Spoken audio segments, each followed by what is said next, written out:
something I learned from your pod, but I used to introduce people. But do you want to introduce yourself? Yeah, you can try, and then I can fill in any blanks. That might be the way to do it. Okay, well, won a Heineken Cup with Bath as a player back in the day. I played at a few different clubs, then started coaching, player coach. That's how you got into coaching, not through design so much. And then I've been coaching since. England Sevens, played with England Sevens, coached England Sevens, coached England age grade, 18s, 20s. And then as of late, you've kind of moved into working with different sports, hockey and just all other sports, and then also kind of businesses and things like that with the Magic Academy, which you founded with Fletch, another coach, a couple of years ago. Very good stalking. Or did I fall short? I don't think you did. But I think it's important. Like, he had lots of clubs, so like lots of different experiences. Journeyman rugby player might be helpful. So it might be helpful that I wasn't that good mentally. Probably the main thing. I was from a skill point of view. Had lots of different experiences in lots of different clubs and lots of different coaches, and I think that can be helpful. And then I was a player coach, which is like a really hard thing to do. And now I work in hockey, it's really normal. And so I'm definitely like intrigued as to like lots of people will go through that process, and that's quite a tough process. And then just like I guess there'll be lots of transferable stuff across different domains. What do I think? I think coaches just like really keen to get better and need support and can like really enjoy like hanging out and being relatively informal, and maybe like some of the stuff that's a bit more academic they struggle with, and so try and help people translate that. And then like I love what I do. Like it's like lots of people having a midlife crisis, like especially during COVID, where they go, I don't want to work in finance or whatever it might be. Yeah. I want to like help other people. And so it's a cool place to be in at the moment, if I'm honest. Yeah, for sure. I'm thankful I had a quarter life crisis and it didn't wait to midlife. Although I just did a Zoom with Liverpool, and I've only met them on Zoom, and we had a bit of a quiz, and then two people were equal to win a coffee with Caitlin, and the question to separate them was, how old is Rusty? And someone said mid-30s and someone said mid-20s. So yeah, they were either flirting or, but yeah, I mean, as you get to my age, so I'm 46, lots of people who are getting close to my age are now going, what gives me joy in life? Mm. You're nodding because that's what you're thinking at the moment. Yeah, I knew it. I kind of knew that, and you try and other things influence you, but the rules of the game of life. Exactly. All those different rules, they influence you and you listen to them too much. And then more and more, I think, for different reasons, you understand that what gives me joy, what gives me happiness starts to become louder and louder kind of, and it comes a point where I think, for me anyway, you realize that if you keep pushing that, batting that back, that you're just gonna be so unhappy. Yeah, like happiness is quite important, and I feel like I'm interviewing you now, but like some simple rules that I was taught by my parents, like working for yourself is risky. It's the same. You need to get paid at the end of the month, and those are two things that I got pushed, so I didn't do it by myself, so I wasn't that brave. And second thing, it took me 12 months to get used to not getting paid at the end of the month, because I've been paid at the end of the month since I had a paper round when I was 13. Yeah, no, it's true. It's worth it though, isn't it? It's definitely worth it. Yeah, I've been trying to put a financial amount on how much I think it's worth to work for myself. I think it's a really large sum of money before we even get started on like getting paid to do stuff. Like that kind of autonomy is helpful for people like me. Yeah. Well, I think what you're going into there is like, how much is your time worth? Or, like it's because that's the thing is you're just, if you're working for someone else, you're just selling your time. Like you're just giving away your time and to do whatever. And then it's like, how much do I value living, or how much do I value, my time and do what I want to do? And what I find hard at the moment, and just saying to you, I've been in isolation, is like, I love what I do so much that like, it feels a bit weird not working, because it actually gives me energy. And there's a little bit of guilt. Should I be doing some stuff? But there's also like, I love doing it. So I've like booked in a million Zooms, like Yeah. with people. I've got loads of time. Like I really want to hang out, want to chat to you. I'm keen to learn and listen. And Yeah. so, Talk to me a little bit about your playing career. So like you say there, journeyman, and I was kind of like looking at the different clubs, but you started out your first club at Bath, or maybe your first like professional club, but like won a Heineken Cup when you were in your early 20s. So why then, you talk about the mental side, but yeah, talk to me a bit about your playing days. just writing something down. Well, look, I'm just writing a piece at the moment for the Rugby Journal. I'm doing like the 11 coaches that kind of, I'm just talking about what I think coaching is, and then like referencing some coaches. And one of them is Jeff Hurst, who's a guy that coached me when I was 13, up until I was, I guess, like becoming a grown-up. And just like really inspirational experiences. Like we evened up teams. I played for the opposition. We did loads of stuff together. We created amazing memories. Like to reference, like one of the lads committed suicide, and like I can remember vividly being at that funeral and thinking, like, this is what sport is about. It's about this connection that we have with people. And then I went to Cambridge, and it was exactly the same. It was about memories, and the players ran the team, not the coach. And we played like Western Samoa and Queensland and South Africa A, and played at Twickenham in front of 82,000. And I painted my boots white because I knew difference, and I just was confident, and I loved it. And then played professional sport, and I talk about we're kind of a product of our experiences, and like my experiences of being coached in professional sport weren't that helpful. Like, go and stand there, go and do that. Like, why? Like, why are we not having fun? Why are we playing any games in training? Yeah. Why are the coaches not speaking to me? Why are they like telling me that no matter how well I play, they're not going to pick me? Like, this is really confusing. And so it probably started out quite well. I caught the end of the golden era of Bath and the start of some new players like Mike Tyndall and Ian Bolshaw and Steve Borthwick. So it was potentially a really exciting time. And my view is I don't think the coaches were skillful enough to navigate that. But of course, we were new into professionalism. We were running around pretending we were doing headers and doing 12 150s 2 days before a game. And we were making stuff up as we went along. Jim Blair, RIP, came over from Auckland and smoked in the gym. We did a lot of cable crossovers. I was really good at cable crossovers in Big smoke. chest. Yeah, big chest. And I think we were just playing at it. And so I had a lot of success pretty early, and went to Com Games in '98 as well, won European Cup. I'm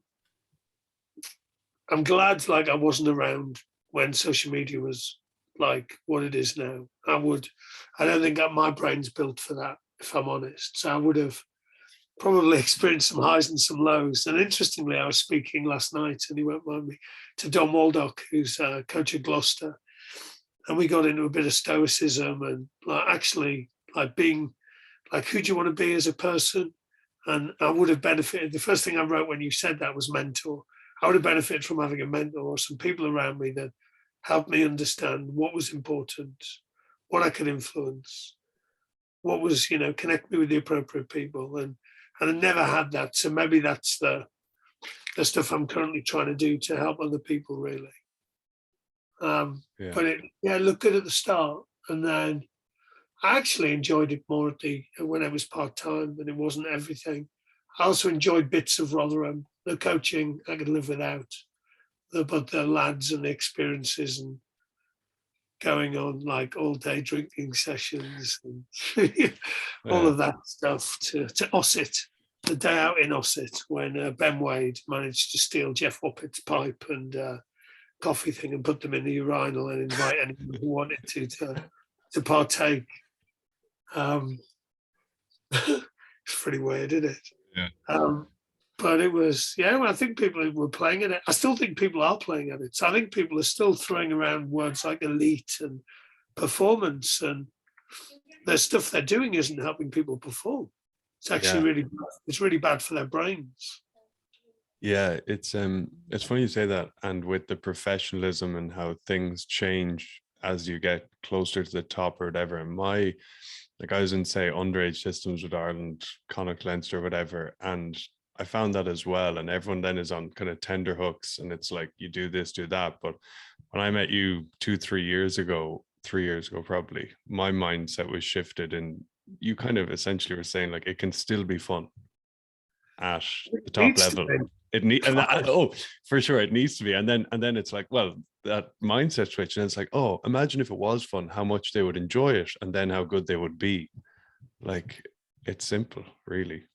I think the All Blacks talk about serious fun, and you'll hear lots of people talk, do you mean fun? Do you mean enjoyment? I mean, I'm chilled with whatever I mean. What I think is we've got to understand what helps people be their best and what makes them not be their best. And for me personally, what helped me be my best was playful environments where I felt well connected with the coach. What helped me not be my best was probably fear of judgment, not feeling like I belonged or I was part of a team, and probably the social media stuff. So as an example, I was speaking to a school coach over here the other day, and they live streamed a game. One of their players got red carded, and he came home to 50 social media messages. I wouldn't be amazing at dealing with that. I think that back then I wouldn't have. I'd be fine now. But I guess then, how are we helping young people these days to deal with that type of stuff, and how we're supporting them would be something I would be definitely interested in. Yeah. Do you, when you're working with young players, does that come up much? Like I find as well, personally, recently I just delete them off my phone and just, you don't go on them much. But I suppose it's more difficult if people are talking about you. Like I was chatting to Robbie Henshaw yesterday, and he was saying how he just deleted his Twitter a few years ago. He was like, oh, it might be extreme or whatever, I don't know. And I was like, no, absolutely not. And he was just like, yeah, just get away. Yeah, one of my friends just became head coach at Wigan Warriors, Matt Pete. And the first thing he did was delete social media. And I look at the social media and I can understand why he deleted it. It's all from people who are completely misinformed. Yeah. Like whose opinion do you value? Whose opinion do you trust? But yeah, it would be like lots of players who are, and I guess COVID exaggerates the problem, doesn't it, of being isolated and not having people you can meet up with, talk some stuff, make some sense of it. There've been less A-League games, so there've been more players not playing. Lots of coaches have become quite focused on, certainly to start with, on getting, the practice designy type stuff and forgetting about the human and what's going on in their heads when they're sat at home on their own. So, it would be something I would speak a lot with players about. What can you control? What are you doing about it? What can you influence? How are you influencing it? I think that there've been some good examples, just listen to the Marcus podcast with Danny Kay yesterday and message Marcus about it. It was like, man, you sound like you're me in 10 years. Like you're like way wiser, and like the way he's, they're asking him about what does he think about Eddie saying about the stuff he said, and he said, I think it's awesome. It's really helpful. I need to keep my feet on the ground. It's always great to have people reminding me, like, that way of viewing that is like, I really like his way of viewing it. And I think there's some real good examples. And again, Marcus would, if anyone said it, you know, there's actually a lad in Canada, actually, last time I came, I don't know if you were there, and he said, we were talking about who his favourite player was, and he said, oh, Marcus, and I connected the two of them up, and Marcus and him have spoken. That would be a good measure of Marcus as a human, but also like the reality is that the 46-year-old man from Middlesbrough isn't quite as effective as the 20-odd-year-old lad who's ripping it up for Quins in England. In the same way that when we were working in the pathway, we would use people like Johnny Wilkinson and Sam Underhill and to support the players, because like they're way better at it than us. Yeah, for sure. And it's interesting. I read Fergie's book, and he used to say that he'd try and get the older players to speak with the younger players, because he's like, what am I, an old fella from Scotland? Like, they don't care. Yeah, and that works both ways, doesn't it? Because helps both people. Yeah. Like in the same way that, you know, if you're mentoring players or coaches, like it helps both of us. It's not a one-way thing. I'll be like, oh, I learned loads today. That was really helpful for me. And people are a bit like, and sometimes you feel a bit guilty that people are paying you, because you're like, oh, I'm definitely like, this is really mutual, this relationship. I'm really enjoying it. Yeah, no, I get you for sure. Are there things that you know now that you wish you knew when you were playing, like besides social media, besides the way it is now, but when you were on that journey? Yeah, loads. Of course there is. Like, probably like, I'm getting better at listening. I have really vivid memories of like, and I'm thinking about this because I'm doing a workshop tomorrow around self-awareness, and actually around like, one of the questions is like, when were your moments of like when you almost got punched in the face? And I got punched in the face a few times, but I wasn't able to either listen or do anything about it. So I got given information by people close to me. Mike Tyndall being one. I remember vividly being on a corner in Bath and him saying, Rusty, you've been a dick. And me, I remember Adi Adebayo said to me, Rusty, you need to work with the coaches, not against them. You need to listen. And me, like, being there, but probably not being able to then, like, take that information and do something about it. So that would often be my interaction with players. So what are you going to do about this? What, you know, have you thought about this? How about this as a strategy or a tactic? So that stuff would have been helpful. And then probably just been, and it's strange, like, I'm just thinking about it now, but I would have been really good at being in the moment when I was at uni. Like, I was a really, really good rugby player.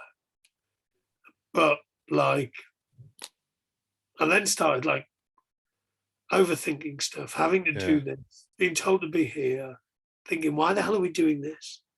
You want me to punch Neil back at the first line out? What? Like, what if I get yellow carded or even sent off? Like, why are you telling me this? Like, it doesn't like speak to me. So yeah, probably just be yourself. Like, but it's hard, isn't it? Because lots of people, you get lots of environments and people trying to change you and stop you being yourself, and it's quite exhausting not being yourself. Yeah. So with the Bath one there, are you saying that like when those guys said that to you, that you weren't open to hearing anything? Is that kind of what you mean? Or I think it's a bit of both. I think it's a bit, and they're probably linked, aren't they? I feel like I'm in counselling now. I'm enjoying this. I think I would have, well, I definitely heard it because I can remember it. And I can remember where both of these situations happened. And I can remember the emotional response in my body. So I was definitely able to hear it. Now, whether or not I was truly listening to it, and whether or not I was then able to have the ability to. So it's interesting. We spoke to some players in lockdown, and I won't mention the club, and they were like, look, the coaches don't speak to us. Have you thought about this? Go for a coffee, and they did. And now it's actually had impact. But I don't think I would have had the skills to have had those conversations back then, to go, right, you know, Robbo, do you fancy going for a coffee and catching up? And of course, I think that's the coach's job, because I was young, really, and I wouldn't have those skills. but I think, players being able to do those things has been really helpful for them. In the same way that understanding like what is it I bring to this team? How can I be me? How can I, put my trademark on the game? I started to have that taken away from me, and I didn't like. I probably just didn't have the skills to kind of fight for it a bit more.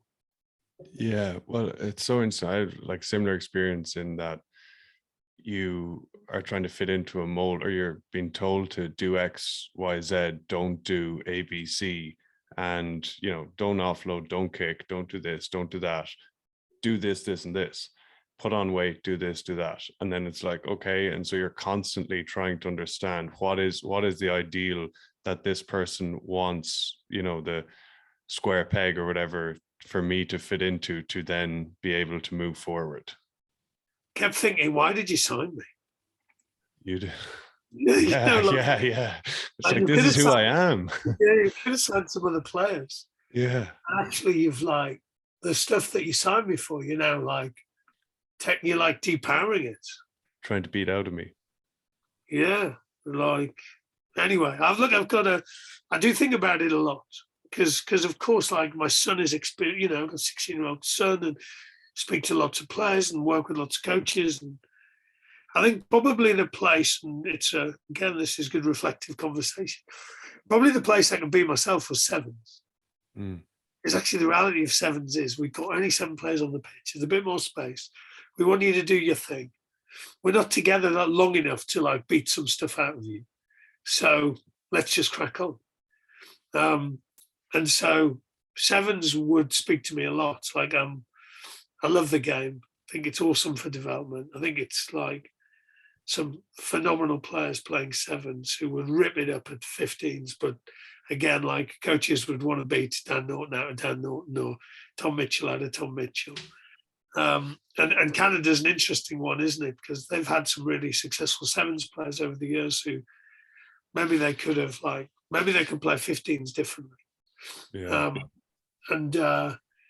So it's probably again, you're a product of your experiences, but like a big part of my experiences was sevens. Yeah. For young players today, say, how would you advise them if they feel like they can't be themselves, they can't express themselves, be who they are, but they don't feel that their coaches will be open to, or they're afraid to talk to their coaches? Tough, isn't it? Like you only Yeah. have to look at the Harlequins and what happened when a coach left. Like it could be one change that could change everything for you.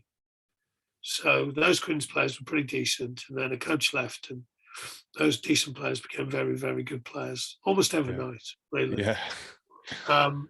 So like environment is is clearly a big thing, and coaches have got to be aware of that.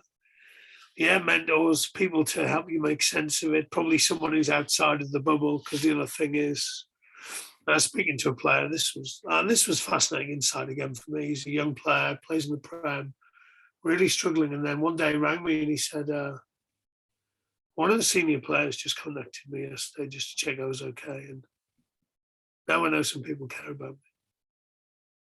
It's like, wow, simple.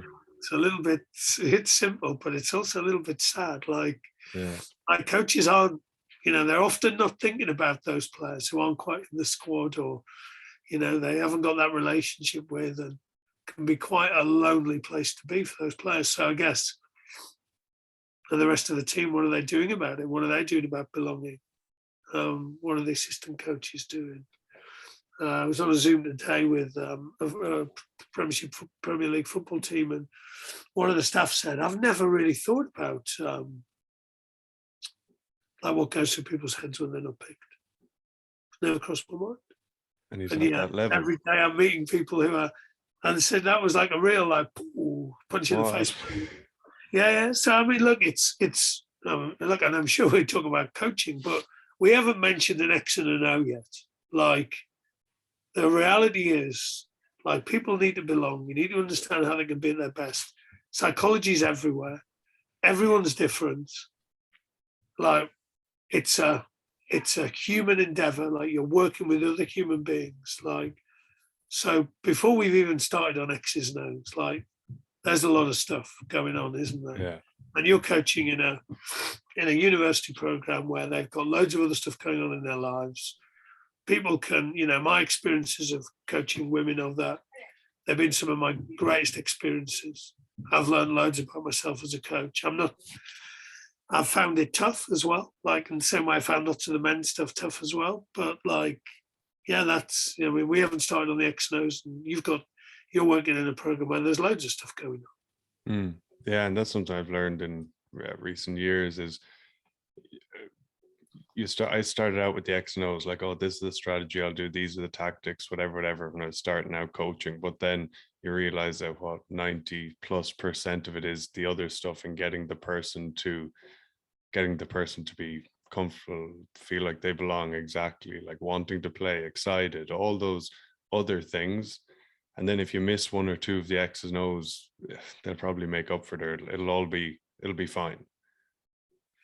Yeah, I've just been in a couple of, let's call them elite environments recently, where coaches would talk about detail and X's and O's, but actually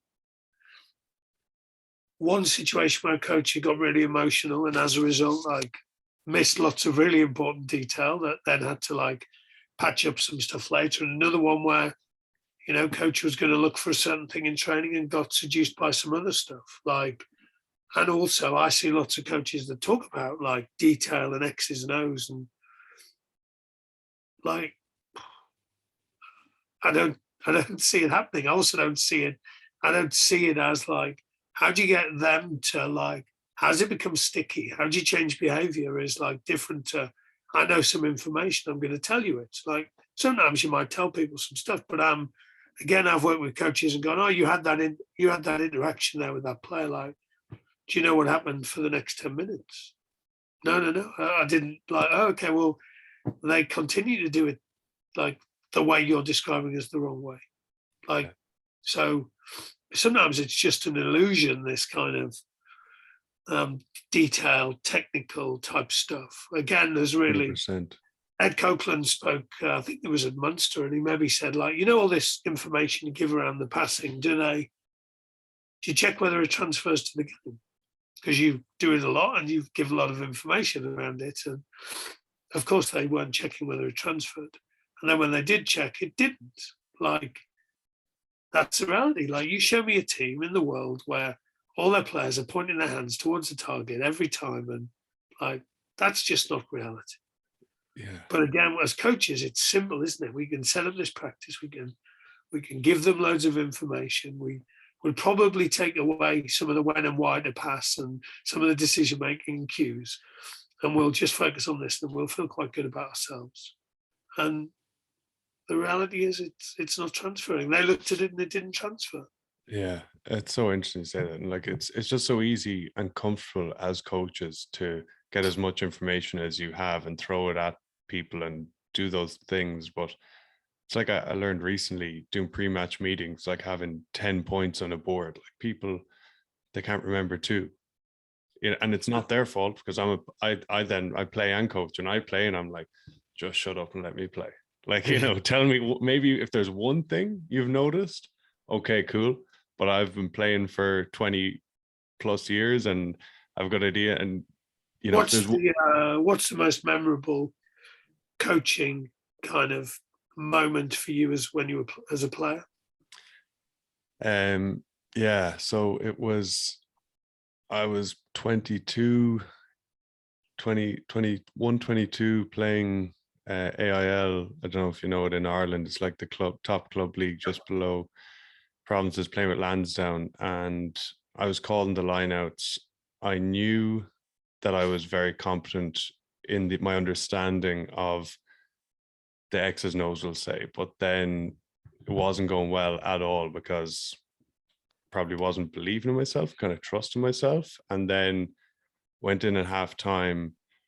My head was down, obviously they weren't going well, but Mike Ruddock was our coach, and he kind of goes, Brian, what the fuck would Victor Matfield do here? And before I could say anything, he goes, he'd back himself, he'd trust himself, and he just called on himself and win every ball. And I just went out then second half, pretended I was Victor Matfield and won every line out on myself. Whereas before I was calling all these over, back, whatever, because I was just like frazzled. And it was funny that then it's something called the Batman effect. It's a cognitive dissonance when you believe that you're somebody else. And so it was that moment then I kind of learned that. And from then on, then what happened was I started watching NFL, or a week or two later, I was watching NFL and I realized, like, wow, that first half, I was useless. 0 out of 5, couldn't win a lineout. Second half, I was literally incredible. And I was the best player on the field. And then after the game, it was like, oh my God, blah, blah, blah. And then so going forward, I was like, what could I do here? So I was watching NFL then, and I saw Tom Brady walk up the line of scrimmage every time, like just the man. And I was like, yeah, I'm going to be a bit of Tom Brady as well. So then, like, going out at the next following 2 weeks later, I was a bit of Victor Matfield, a bit of Tom Brady, and just like uber confident. And from then on, yeah, it was mad. Yeah, I always remember that. And a couple others, but yeah, that was a good one. Yeah, I mean, some stuff there, isn't it? Like Mike simplified it for you. Like, there's not 10 points. Analogies are like, and I'm definitely using the Batman effect, but play like your hero. What would they do? Like, what's a really good analogy for this line of defense? Like stuff that's memorable, and then storytelling. So the stuff that the Razor would be doing with the Crusaders, or like, Don Waldock's doing it at Gloucester. Like, they're simplifying stuff. They're telling stories. They're connecting people up. So we're seeing similar pictures. Like, that's detail. Yeah, That's like, but like simplifying it and making it memorable and painting pictures in people's heads so we all see the same picture and we're on the same page is like, that's the magic, isn't it? Like, because you could do an 85-page playbook. So I have got a playbook here. I'm not going to mention the team or it's an international one, and it's 130. an encyclopedia. It's an encyclopedia. And I speak to, there's some clubs where they've got similar sized playbooks, and they've sent players off to have educational assessments. And I'm thinking, yeah, it might be the playbook as opposed to like, this player's done all right so far, and they got through life, they've passed some exams there. But again, like, well, what's the impact of that? You send someone off for like a educational assessment. Like, yeah, what's the pretty strange stuff going on at times. Yeah. Gloucester seem to be doing really well these days. Yeah, they're good. Yeah. I mean, good people. I mean, again, just coaches that are good people, want to get better. Like, simple, really, isn't it? Like, and Dom has just simplified stuff. I was saying to him last night, I had a Zoom with him, probably in the middle of lockdown, and just like, I remember saying to him, "Oh, what's like the 2 most important things from this call?" Because I can be quite like all over the place, and I probably need to go like, "What's in the hand luggage?" And like, "What's the 2 things in the hand luggage?" And I remember him like pausing. I spoke to him about it last night. He paused for ages. I was like, "Is your Zoom frozen?" He's like, no, I'm just thinking. And I just said, and he said to me, "What have you noticed last night?" And I said, like, "I'll just tell you what I've seen. I think it looks like your players like are on the same page. I'm assuming you've simplified some stuff. I'm assuming you're talking about dictating because that's what you did. And I've noticed that you've adapted this stuff as well. Like, and there you go. There's some feedback on his coaching, really. Like, he's like, yeah, we've tried to do this, done this. I've adapted this way. I've given responsibility to these players here, and then of course he's a coach. He goes, like, what do you think? What comes next? Like, what are you seeing? Where do you think trends are going to go in defence? What's good? He wants to get better. And I also see lots of like coaches who are doing the opposite to that and actually like keeping lots of stuff to themselves and think they're experts, and I think they're trapped in a bubble. Yeah, I think a big thing for coaches is that the fear of doing less. Like, there's so much control in doing, I suppose, doing things the way they've been done, but like, it's like, oh, you don't have to throw an encyclopedia at people. But then if we don't win, I didn't give them the encyclopedia. That's, it's that fear of giving away a bit of control or having less control, or Yeah, I mean, sometimes we're just doing too much of the work, aren't we? yeah, Like, yeah. Because well, how come you're doing all the talking and all the thinking? Why aren't the players like? Where's the problems for the players to solve? And again, like, yeah, I think coaching is setting problems. And, Dom said this, starts talking me through a session, and this is what we do. And I set this problem, and this player did this. So I did this to see whether or not they could solve the next problem. And, well, it's just good coaching, isn't it, really? yeah. Do you learn much, or sorry, are there things from, say, hockey or other sports that players are doing there that young rugby players could do? Good question. What do I think that they do? Hockey's fascinating because I'll tell you what happens in hockey that's helpful for coaches and players. So because there's less money in hockey than rugby or football, you basically got about 5 jobs. So if you're a coach, you're working in multiple environments, your school, club, AC, PC. You're coaching with loads of different coaches. If you were to look at your coaching tree and coaches that it can be really quite extensive, really easily. Less so in rugby, if I'm honest. And then similarly with the players, they're experiencing different environments, and I guess because a lot of the stuff is like they'll play much more game-based activity, then actually they're putting people less in positions. So I think people have more experiences of different positions. It's really obvious if someone's just played defense or just played attack, because the stuff they look for and their ability to be 360 is. And then the other thing that I find really interesting, because it probably exaggerates some of the stuff we do in rugby, is the goalkeeper. So the goalkeeper is having a completely different experience to everyone else. So they rock up, they've got a really big bag, they need a reasonably sized car to fit it in. They take ages to put their kit on. They get changed together with the other goalies. They miss out on the social stuff. Often, because it's quite a dangerous place to stand, often the outfield coaches won't stand near them. They'll go and stand in the umpiring position. And again, I'm just really interested in where people stand and why. And they're never at the end when the goal goes in. So they're never there to celebrate the try. They're always at the other end when the goal goes in against them, and people say they let the ball in. Because of this kind of small-sided games, goalkeepers might be letting in. You might let in 30 goals an evening. I think that's a lot. Not letting them in. Again, there goes my language. So what I'm saying is, though, that which of your players are having that experience? So which rugby players are currently they're definitely having their skill limited because they're definitely using the stick less and they're wearing lots of heavy kit. Which of your players are having an experience that's quite psychologically could be challenging if you haven't primed them or spoken to them or, signposted there's going to be a lot of balls go in, or, agree with them what would be a helpful target. Which of your players feel slightly different to everyone else, so they don't quite belong, because sometimes the goalies won't be in huddles. And often they'll wear their masks. It looks like they're from Friday the 13th.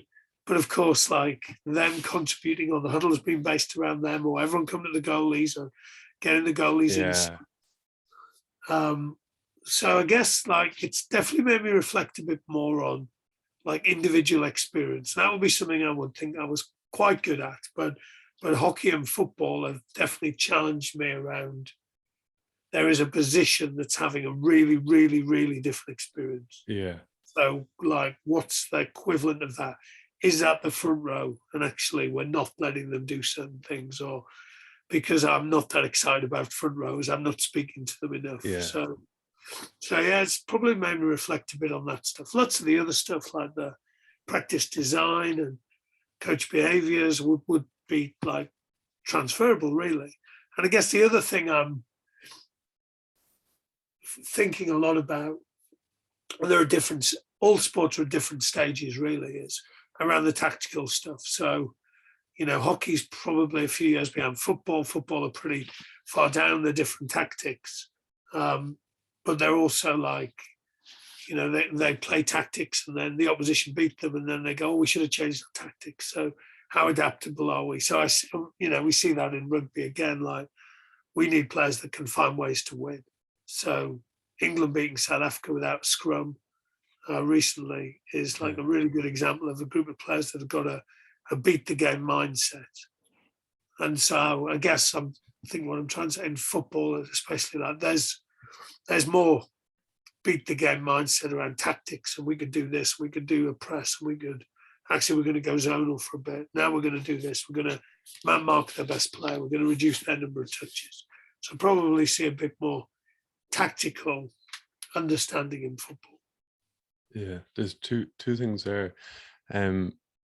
Firstly, what sport? I love looking at different sports. Like, I played pretty much every sport I could growing up, and the tactics and strategy behind each. But hockey to football seems like it's quite a, like, if I was a hockey coach, I could definitely see how you just look at football and can do the press like Klopp does, or you can learn a lot quite easily.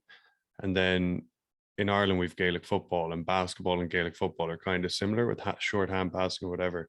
Rugby, what do you think the sport where the tactics, like, is there another sport you could look to and go, oh, they're doing that there, maybe I could do this in rugby? Yeah, I mean, there'll be lots of kind of transfer. Nothing's quite the same as rugby, is it? Like, because of what you can do. I think there's much, there's a stronger emphasis now on first phase to score. So like that American football type.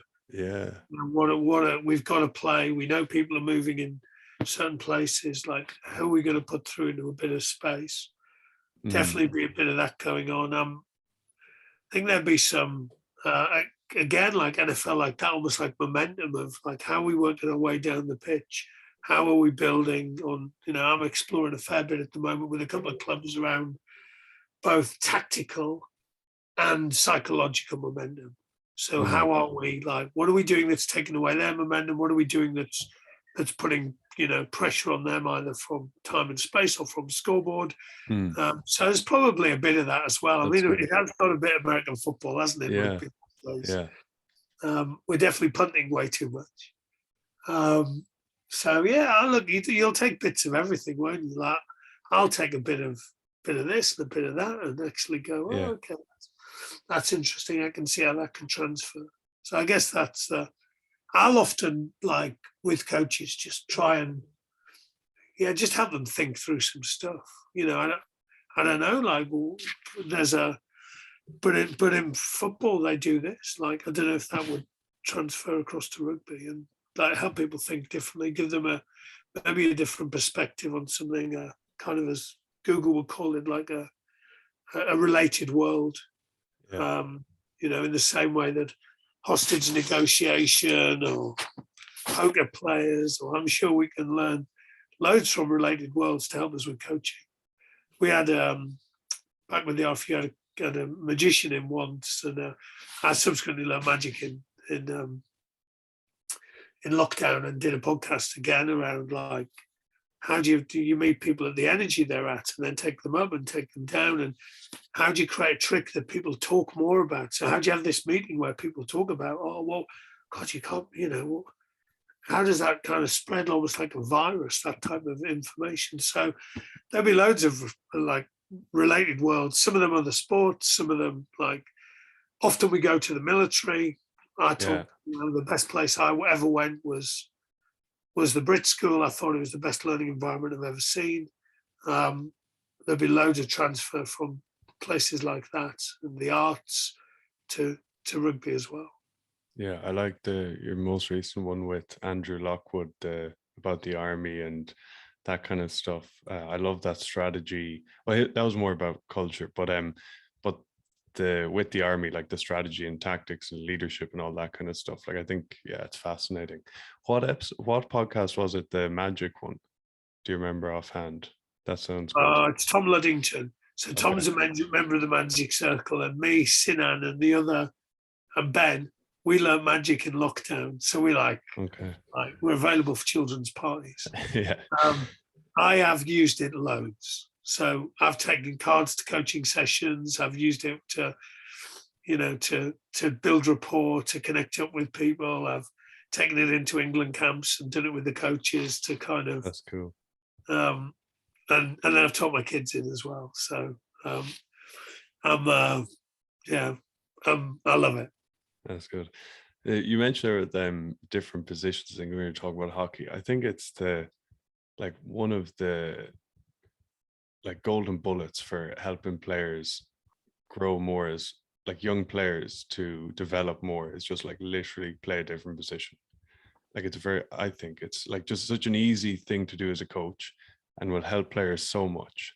And even in small sided games, you see it a lot. I'll see girls standing on the wing because they're wingers. I'm like, hey, you got to go stand in the middle of the field. What? On the wing? No. And it's no, just go in there. And it's just so easy, isn't it?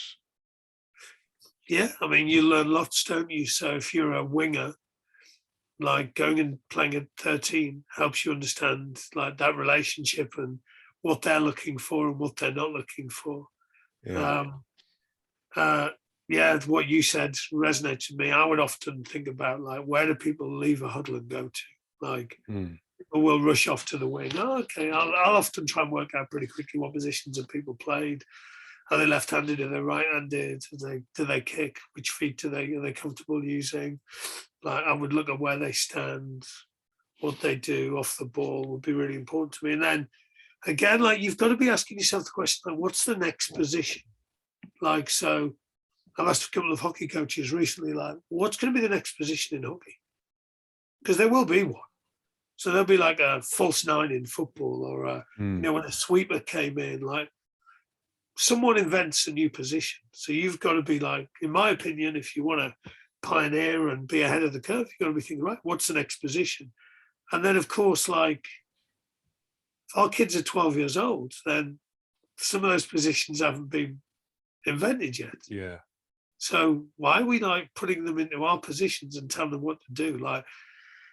I just think, in hockey, Van Doren has got a bit more of a roving role.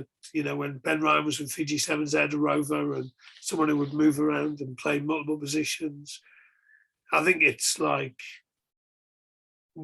would take numbers off people's backs. We coached the guy, Gab Zibitaye, played for Quins.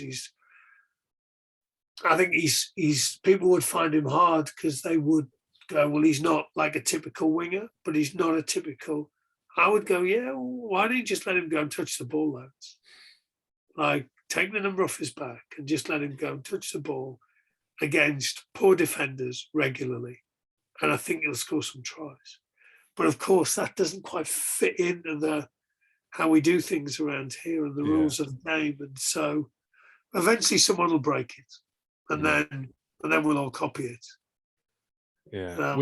I like players like that. So I like players that are do surprising things. So fly halves that don't, when Ford and Farrell have played at their best together, they've sometimes one's been a 10, sometimes the other one's been a 10 and the other one's been a 12, or sometimes they've been wider in positions where, if you have a good decision maker, it's helpful. I think we're just constrained, aren't we, by tradition? Yeah. With rugby, I suppose there isn't as much. With soccer, it's mad how much it changes.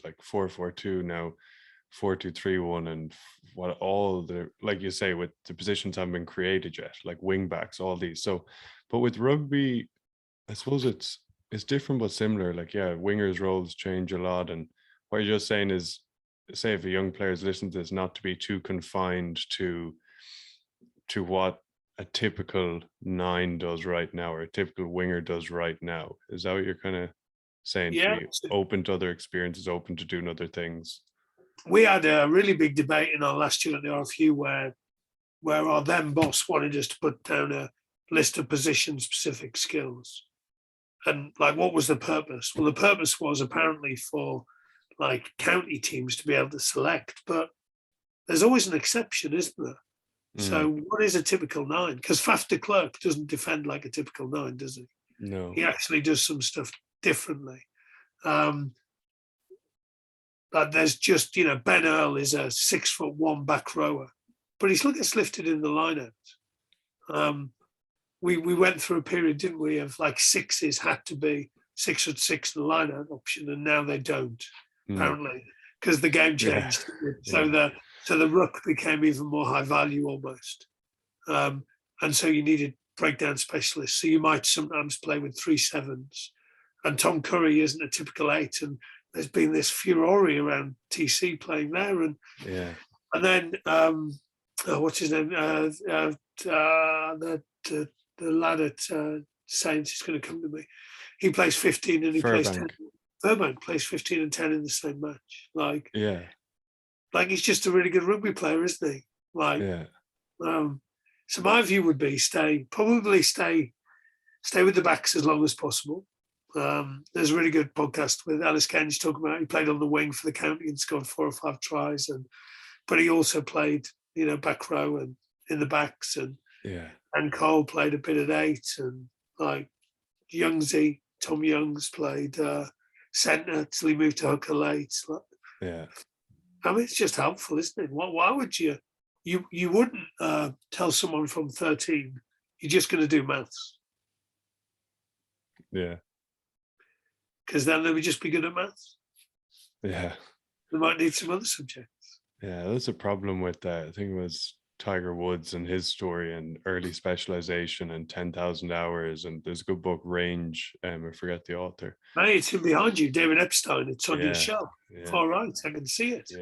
But that's a good one. But and I growing up used to hear about the 10,000 hours Malcolm Gladwell does, but I think people get they feel that if they're not specializing, that they're going to be behind the 8 ball. And I suppose it's, well, in my echo chamber, it's becoming more and more about all these people who've played different sports, different positions, different experiences, all these random things, and how it has all helped them to be who they are at the top level. Versus when I was growing up, I played every sport, but I think there was a bit of a, that specialization in rugby, or, different sports put pressure on you to just play one sport. And then even within sports, they put pressure on you to be that position. And you kind of listen to it.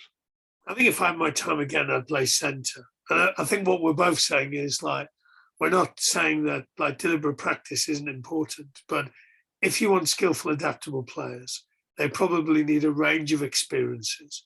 And so the Tiger Woods, for every Tiger Woods, there's plenty of people who specialize really young at golf and didn't become Tiger Woods.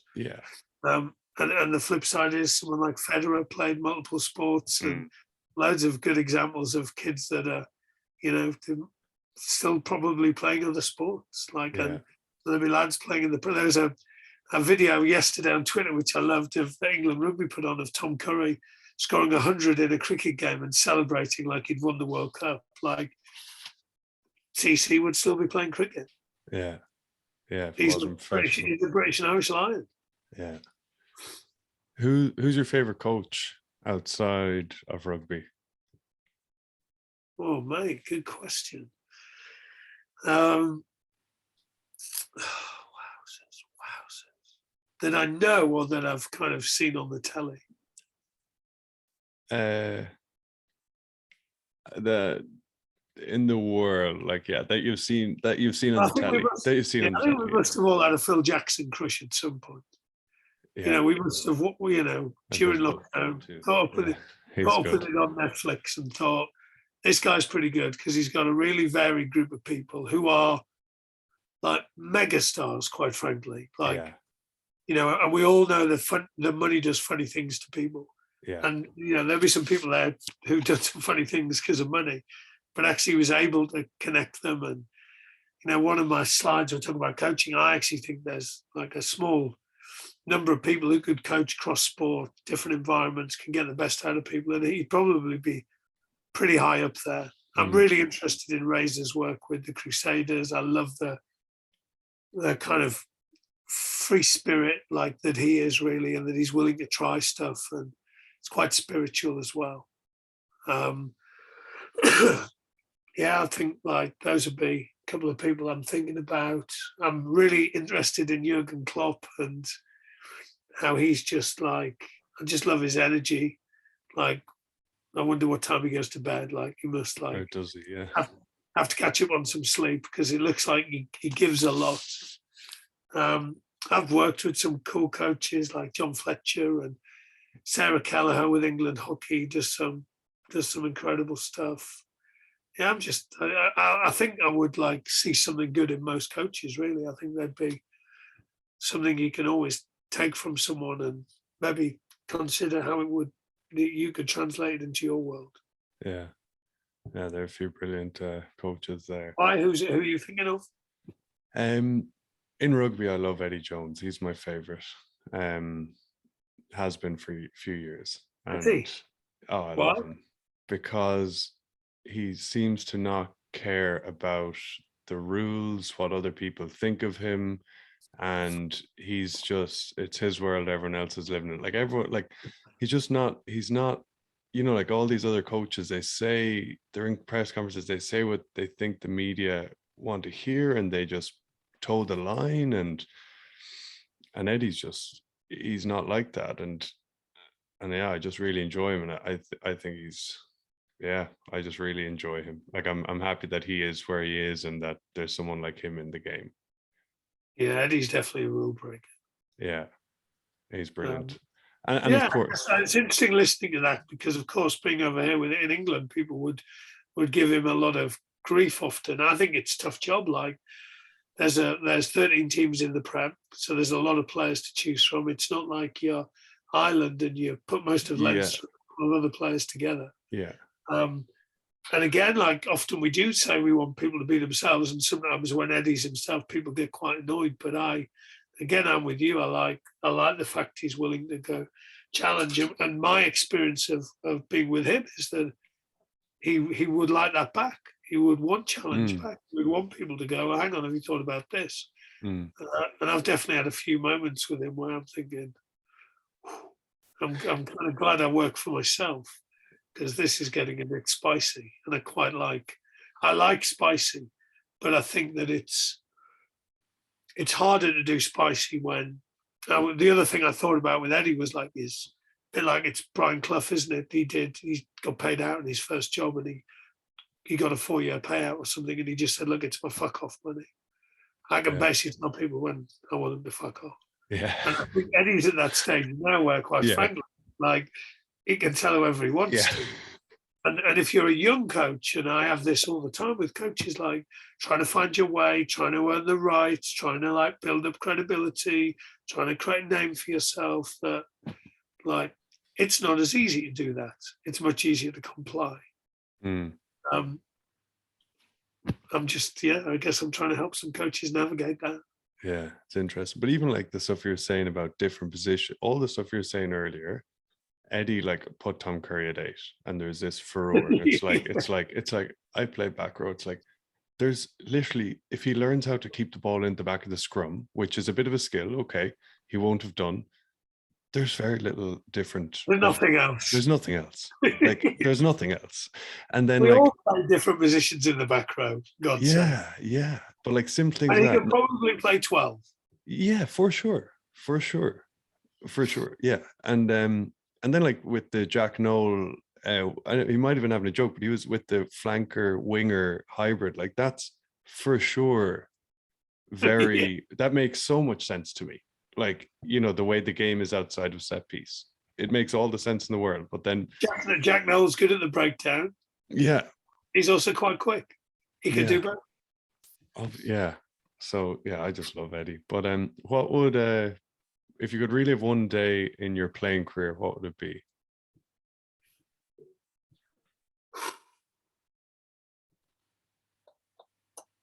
Depends whether it's for good or for what do I think?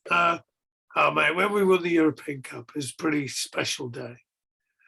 I probably wasn't like able to appreciate it enough. Like there'd be lots of players who were miles better than me who never won a European Cup. Like there'd be thousands of them. And so just that whole experience, we went for McDonald's afterwards with all the fans. We then got on it for about a week. When we got back, and it was hilarious. Like we was flying back, and it was the first time I had a Motorola phone, and this big block, and I had like text messages and stuff. And then they said, "Oh, we're going for like a bus ride, or like an open top bus ride." And we were like, "No one's coming to an open top bus ride with us lot, quite frankly." And then we rocked up, and like there was thousands of people. We did a bus time, and so we got on it again, and it was it was just it was probably like it was good time. It was good, like, and then off the back of that, it was fascinating again. We then went and won loads of games. So we actually, some players were injured, and we had some younger players playing. We actually just had a real good connection. The coaches probably trusted us, and we went on and won some games. And of course, they then tried to change all that stuff again. So that was pretty good. I had some good times at Birmingham where we avoided relegation and got promoted, and just played a brand of rugby that would speak to me. If I could replay, like I threw an interception in the Wellington Sevens. If I could replay that moment again, I think I wouldn't want to throw that interception again. Yeah. But yeah, I'd take it really. I've had some good crack along the way. I think it's tougher now because tougher for kids to find that in rugby. Like it's actually about the joy and the experiences, because there's almost like these levels that you have to progress through, and people make a decision on you, and you're in or you're out, and you go to the academy might not let you go and play for your club or your school. And I think some people are missing out on what is, the best rugby of your life, really, when it's carefree. And I think it's a bit different now to when I kind of was playing. Yeah, and that's when you'll play your best, and when things will happen is when you're carefree versus when you're thinking of the next level, the next level, the next level, and then you're in your head. You're in your head. Yeah. Well, hey, Rusty, been unreal. What about you? What if you could replay a moment again? Come on, tell me. Oh, like replay a moment in my playing to do better? No, yeah, just which moment would you want to just replay because it was amazing? Relive another day. Probably winning the All Ireland League in the Aviva with Lansdowne, my club.